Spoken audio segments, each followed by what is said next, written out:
this is our Lamington cake. It's a sponge cake and we've got it out of the oven. It's cooled and now we've turned it out onto the cutting board. We're going to go ahead and trim up the outside edges so that our little pieces, when they're cut, will be nice and tender all the way around. So I'm just going to start on this side over here nearest to me. Just going to trim just a little bit off of the edge. See, I'm not taking very much off. And our last edge.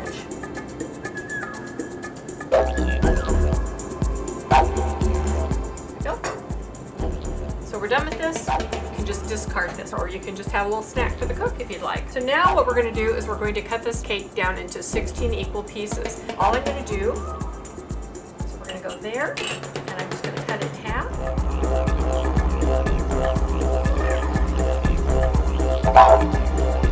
And I'm going to cut each of those halves in half again. You are not exactly precise. I'm going to guarantee that your family and your guests are not going to get their rulers out while they're enjoying your dessert and measure them up. But you want to have them, you know, fairly uniform in size because they look really nice that way. And go ahead and go this way.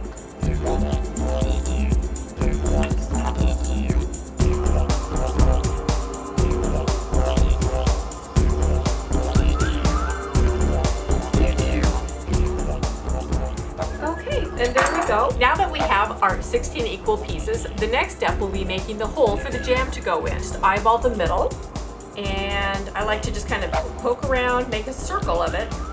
You see what I'm doing? I'm just kind of making my circle, and then I'm just digging it down, turning it as I do that so I can get a nice size scoop out. And I scoop that one out.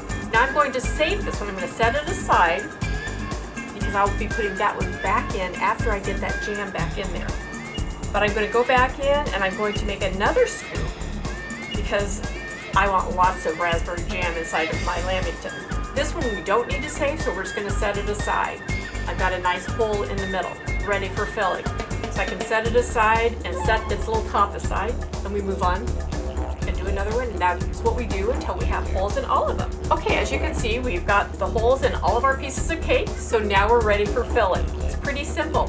Now you can either use a regular teaspoon if you'd like, but I have found that I like to use a teaspoon from my silverware drawer. The goal is to get the jam as neatly as you can into the hole, so whatever works. So I'm going to stir up my jam a little bit here. Get some on there. Here we go. So I'm going to help it in there a little bit and just push it down. Okay. And I'm filling it pretty close to the top there. And then remember, we saved our first scoop, and what we're going to do is put it right back in that hole and tap it down just like that and set it aside. Okay, and now we're down to the last one to fill. So we'll get one more scoop here. Get that going. Doesn't take too long, and it's kind of fun. Here we go, tap him down.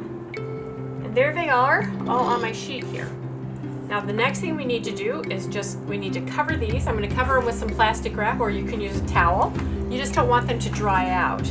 And we're going to let them sit for about an hour. And the reason that we're doing that is because we want these to meld together. We want those little plugs in there to get all nice and stuck together with the sides and the jam. There we go. Okay, now that our Lamingtons have sat in the refrigerator for about an hour, we're ready to move on to the next step. And I've already gotten things ready to go. So in this bowl, I've got 1 cup of heavy cream, which I brought almost to a boil, and then I poured it over 8 ounces of chopped semi-sweet chocolate, and I've mixed it together until the chocolate is melted. So I'm going to go ahead and take the Lamingtons, my little squares, one at a time, dip it in the chocolate, toss it into my toasted coconut, and put it over here on my baking sheet, which I have prepared with a rack. So let's get started. So I'll take my Lamington, I'm going to drop it in here. Now I like to use 2 forks to do this process. It's a little bit less messy than just using your fingers, and it works pretty good to toss it around. And I just bring it up, kind of let any excess drip away, drop it on in here. And And then scoop the coconut up around there. There's no way to do this without getting some chocolate on your fingers and coat it all the way around. And then I go ahead and give it a set over there. Okay, and now we're down to our last one. We'll put that guy in there and coat him up. We've made it without having to reheat the chocolate, which I'm glad.